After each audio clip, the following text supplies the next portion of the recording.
Like Jacob, I have been wrestling with God throughout the night. Nights, actually, many of them.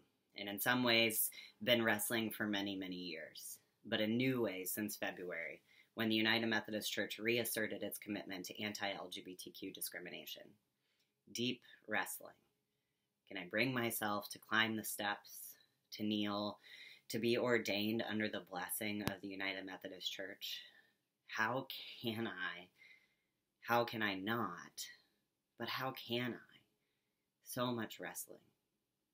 But after 14 years in the ordination process, unlearning sexist scriptures that first kept me from pursuing ministry in the first place, unlearning spiritual queer and transphobia, rediscovering a liberating faith, enduring 2 years of judicial council rulings and attempts to remove me from my ordination process in Texas.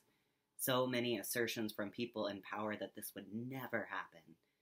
So many sleepless nights, so many secret meetings about me, so many interviews haunted by the rules of the denomination, so many queer and trans kin who have known worse, so many people we've lost, so many companions on the journey and churches that have supported me well.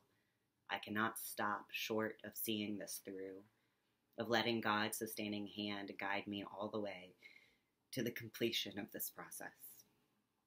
I am called to be an ordained deacon, and if that were not so, this would have ended a long time ago. But for the sake of peace in my own heart, it's important to me to be clear about 4 things as I'm ordained in full connection today. First, a surprise to no one. I am absolutely a self-avowed practicing homosexual in an incredible relationship with Reverend Anna Bladel, who is under complaint for also being a self-avowed practicing homosexual. I'm actually bisexual, but the Book of Discipline cares not how I self-identify or even what is accurate, only that I and others violate its heterosexist norms. But lest there is any confusion, I am a non-binary trans person in gender, and queer in my sexuality. On the basis of my sexuality, the rules of the church prohibit me from being ordained, and I celebrate those who choose to live faithfully, despite the rules, and affirm my call and the call of other queer and trans kin. I have been consistently transparent about my identity and beliefs since I came out in my district committee on ordained ministry meeting in Texas in 2013. For me, this transparency and proclamation is the only way I can stay true to my call, my convictions, and the realities inflicted upon my queer kin both within and outside the church. Loopholes will not save queer lives, and there is no greater priority to me, and I believe to God as well, than the aliveness of marginalized kin. The rules of this denomination that reject queerness as a gift of God that benefits the church deserve no honor, and LGBTQ people in every place, near and globally, deserve so much more than loopholes. So I have to be strangely direct about it, or before I know it, I am used as an example against my wishes. The discriminatory policies in our church have destroyed lives, and they will continue to, and I have no interest in playing coy about how I relate to them. 2. I remain for the sake of what might be birthed.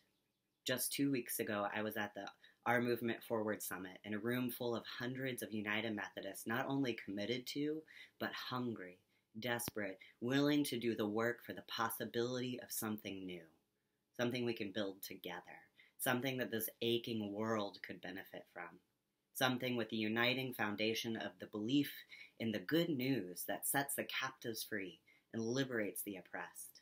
And I'm not ready to give up on that dream, on that group of people, on that possibility. 3. It's hard for me to feel celebratory today. Not because my call to be a deacon feels any less palpable than it ever has, or is any less serious to me. Not because the labor mine and my companions and colleagues doesn't feel worth celebrating, but because I am worried the violence of February's global decision, instead of changing everything, will change not much at all. The anti-queer violence is so normalized in the church. This global declaration against our inclusion is already fading into the background, like every story of every individual we've lost, turned away, or harmed. The top priorities of the General Conference to discuss LGBTQ inclusion were voted on and clarified as concerned with pensions and properties. And I don't believe, after the traditional plan has passed, that has changed much for most of the church. This worries me, grieves me, and gives me pause in my own celebration, in the celebration for other queer and trans kin being commissioned or ordained as we face what's to come when the new policies go into effect in January 2020. And 4, as a deacon, my primary ministry is rooted outside of the walls of the church. To bring the matters of the world into the life of the church is inherently the work of the deacon, and so I must keep saying what is before us. We are living in a world in crisis. The climate issues before us are urgent. The hate and violence via institutionalized policies and individual acts are so widespread we cannot even keep up with them. And we do not have time for the same old strategies. If the church is indeed meant to be about the business of transforming the world, that means focusing our attention on changing the very things that are destroying it. Climate change, transphobia, queerphobia, white supremacy, patriarchy. To play by their rules in the church does not serve the world, it doesn't serve us, and it certainly doesn't serve the gospel. It takes faith to believe we can bring about liberation from the same old destruction, but I think that's what this whole thing is supposed to be about, faith. And so I'm continuing to do what I've been doing for years, trying my best to show up to each day, open to the question of what faithfulness looks like today. Today, for me, I think it's being ordained. Tomorrow, only God knows. But I'll keep turning towards spiritual ken and laboring with the folks at Forward and seeking the wisdom of all the saints who went before, daring to believe in the possibility of enfleshing the dreams of God and trusting in the one who is justice, compassion, truth, and love.